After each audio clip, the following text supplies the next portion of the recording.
You walked out of that dealership feeling like you won. Maybe you spent weeks researching.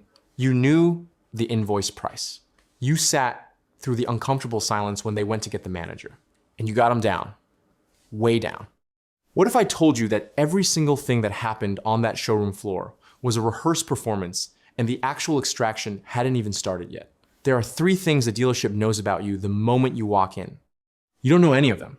And the most expensive one, most buyers confirm it themselves on purpose within the first 10 minutes. They call it the financing question. We're going to talk about what it really is. Stay with me. Today, we're going inside a system that most people never see. Not because it's hidden in some complicated way, but because it's hidden in plain sight behind paperwork, handshakes, and the feeling that the hard part is already over. By the end of this video, you'll know exactly how dealerships make their real money, why paying cash might cost you more than financing, and a 6-step strategy that turns the entire system in your favor. If you've bought a car before, some of this is going to hit uncomfortably close to home. If you're about to buy one, you might just save yourself thousands. Let me tell you about Marcus. Marcus is a high school history teacher in Ohio. He spent 3 months researching his car purchase. Read every form thread. Pulled the manufacturer invoice. Walked in with a printed spreadsheet, which the salesperson definitely saw. After 90 minutes of back and forth real tension, 2 trips to the manager, the whole theater, Marcus got the $33,000 car down to $30,100. $50 above invoice. He shook hands, felt the adrenaline, texted his brother, just destroyed them. He hadn't. Because the negotiation Marcus just won, it controls maybe 2% of what the dealership makes on that car. The other 98% comes from systems he didn't even know existed. And here's where it gets uncomfortable. If you've ever bought a car and felt good about the deal, you might want to sit with this for a moment, because statistically, the same thing happened to you. The part you see, the sticker. The sticker price is theater. It's the starting number in a negotiation that's designed to feel like a battle. You're supposed to fight it. You're supposed to win some of it. The feeling that you negotiated well is a feature of the system, not a flaw in it. Below that visible number are layers. Most buyers never know they exist. The holdback, after your sale closes, the manufacturer sends a check directly to the dealership, typically 2 to 3% of sticker, regardless of what they sold the car for. On a $33,000 car, that's $660 to $990 the dealership collects after you drive away. Marcus thought they made $50 off him. They made at least $710 before we count anything else. Dealer incentive cash. When a manufacturer overproduces a model, they secretly pay dealerships bonuses to move them. You'd have to work at the dealership to know if your specific car has one attached. Volume stair-step bonuses. Sell enough cars and the manufacturer pays a bonus on the entire month's inventory retroactively. This is why dealerships get strangely cooperative at month end. They're not being generous. They're chasing a threshold. Floor plan assistance and regional rebates. Dealerships borrow money to stock their lots. Manufacturers help subsidize that interest. There are also regional bonuses for slow markets that buyers can never access or verify. Now, and this is important, even if you somehow knew all of this and used it perfectly, you'd still be walking into the most profitable room in the building completely blind. Let me show you what's behind that door. The finance office. You sign the sales contract. You shook hands. The salesperson walks you to a back office with leather chairs and a quiet desk and tells you, this is just the paperwork. Guard down, shoulders relaxed. The hard part is over. It isn't. The person behind that desk is the highest paid employee in the building. They're called the finance manager. They are, in practice, the final and most profitable salesperson you will ever interact with in that dealership. And almost every buyer sits down with their defenses completely dismantled. Here's what the numbers actually say. Dealerships like Lithium Motors, AutoNation, and Penske are publicly traded. Their filings are public. Those filings show the average gross profit on a new car front-end deal, $3,263. The finance office generates an additional $2,700 to $2,900 per car on top of that, every single car. Loan reserve. They mark up your interest rate. Bank approves you at 4%, they charge you 5%. That 1% gap averages $600, $800 in profit per car. Extended warranty, $700 to $1,000 margin. They hand you a brochure of everything covered. Focus on what isn't. Gap insurance, useful product, $250 to $400 in profit to them. Negotiable. Protection packages, fabric, paint, wheel protection, $50 to $300 each. Stacked. Documentation, registration, markups, notary charges, $700 to $800 more.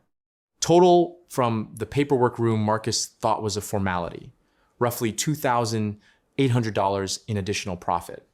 Marcus got them down to $50 above invoice and gave back over $3,500 in the room he didn't even think counted. Now here's the twist that shocks everyone. If you walked in and said, I'm paying cash, and plenty of people do, because we've been told cash is power, you didn't just avoid a trap, you handed them one. The dealership's reaction when they hear cash, they immediately calculate the $2,700 they're about to lose from the finance office. And the only way to recover it, they hold firmer on price, much firmer. Marcus's neighbor, who drove the same model off the same lot the following weekend and announced he was paying cash, paid $2,400 more for an identical car. The detection system. Some people think, fine, I'll just lie. I'll say I'm financing and pay cash later. The dealership thought of this first. They've built 3 specific filters into the process to identify cash buyers.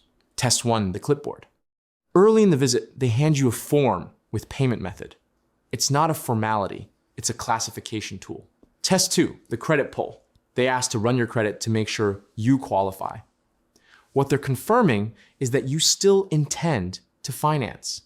Test 3, the pre-filled loan application. By the time you reach the finance office, a loan application exists with your name on it. You've confirmed your financing intent 2-3 times without realizing it. Most people fail all 3 tests before they know they're being given them. Think about every car you've ever bought. The average American buys between 9 and 13 cars in their lifetime. If the system ran on you the way it ran on Marcus, and statistically it has, you're not looking at a one-time $2,400 mistake. You're looking at $20,000 to $35,000 in cumulative invisible wealth transfer over a lifetime. Not to bad luck, not to circumstance, to a system built specifically to feel fair while it isn't. That's not meant to make you angry. It's meant to make you remember this video the next time someone hands you a clipboard. The strategy is simpler than the machine. Step 1, walk in as a financing buyer. Every time. Do not mention cash. This single decision unlocks maximum front-end flexibility because the dealership expects to recoup profit later. Step 2, when you reach the clipboard, ask one question only. Is there a loan origination fee? You're not comparing rates. You're confirming there's no upfront fee you lose by paying off early. They'll think you're a sophisticated financing buyer. That's exactly what you want them to think. Step 3, negotiate the front-end price knowing they expect back-end profit. Use that expectation. They'll flex more than they would with a cash buyer. Step 4, in the finance office, negotiate every single line item. The warranty has a $700 to $1,000 margin built in, counter offer. Gap insurance has a $400 margin, counter offer. You don't have to buy at their price just because they presented it with a brochure. Step 5, before you sign, read the loan contract for 2 things. Origination fee should be 0, and prepayment penalty must be 0. If either exists, run your numbers. In most cases, the discount you received still wins. But you need to know, step 6, sign the loan, drive home. Pay it off within the first billing cycle. You finance the car technically. You earned the financing buyer price. You avoided the cash penalty. You paid off before meaningful interest accrued. The showroom floor is loud on purpose. The back and forth is tense on purpose. The manager's walk is slow on purpose. All of it is designed to make you feel like you've been in the real negotiation so that when you walk into that quiet back office, your guard is completely gone. Marcus thought he'd won on the floor. He gave most of it back in the room he didn't even know was the game. Now you know the rooms. You know what's happening in each one. And the next time someone hands you a clipboard in a dealership lobby, you'll know exactly what they're really asking and exactly what to say. If this changed something for you, even one number, one detail you didn't know was there, subscribe to Invest Orbit. We exist to show you the hidden math inside every financial decision you face every day. Not theory, not motivation, the actual mechanics. And I want to hear from you. Drop a comment and tell me how many cars you've bought in your life. Just a number is fine. I'll reply to every comment in the first 24 hours, and we'll do the math together how much the system has probably made off you without you knowing it. And if you want to go deeper, there's one more thing that happens in that finance office that almost nobody talks about. Something even more expensive than the loan markup. That's in the next video. I'll see you there.